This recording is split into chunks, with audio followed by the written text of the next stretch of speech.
I found that it took me up the levels of a pyramid. Here we are at the bottom level going about our daily lives. Above us is government, people who are given a monopoly on force and use it to tax and control us whether or not we agree. But who controls them? At the next level are the corporations. Many would say that it is now corporations and not nation-states that rule the world.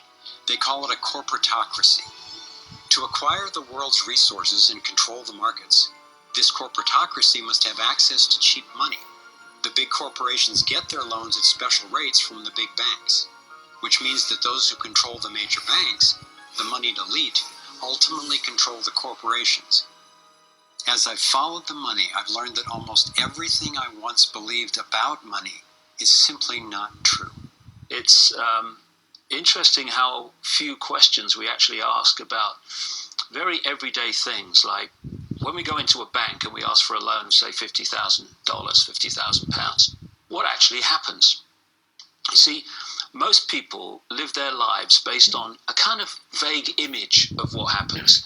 What actually happens is you ask for £50,000, they type into your account £50,000. That's all they do.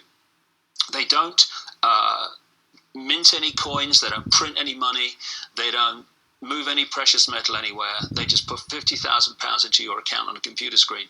From that moment, you start paying interest on money that has never, does not, and will never exist.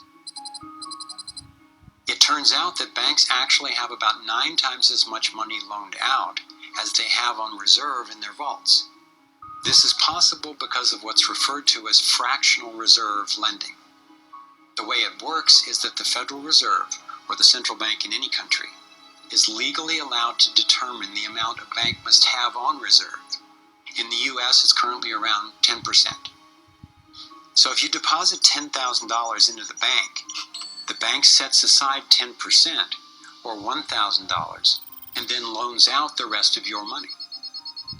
The way it works is, say another person comes into the bank and asks for a car loan of $9,000.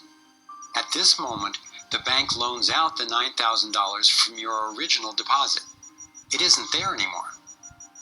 The borrower then pays the person selling the car, and they go deposit the money into another bank, which is part of the same central banking system.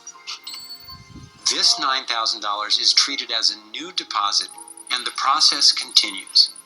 The money gets redeposited and reloaned until the initial deposit of $10,000 becomes $100,000. The banking system just created $90,000 by loaning out your money.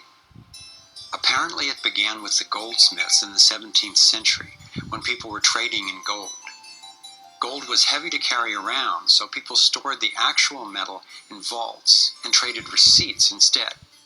Those receipts were the first paper money.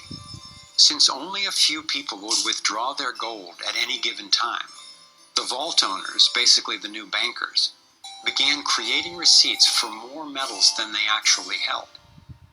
They loaned out those receipts and charged interest on money, gold, that they didn't really have. That's how our so-called fractional reserve system was born. In this system, the bankers get to make up money out of nothing, while the rest of us have to work hard to earn it. It has created a modern form of serfdom where the mass of society is now working to pay off their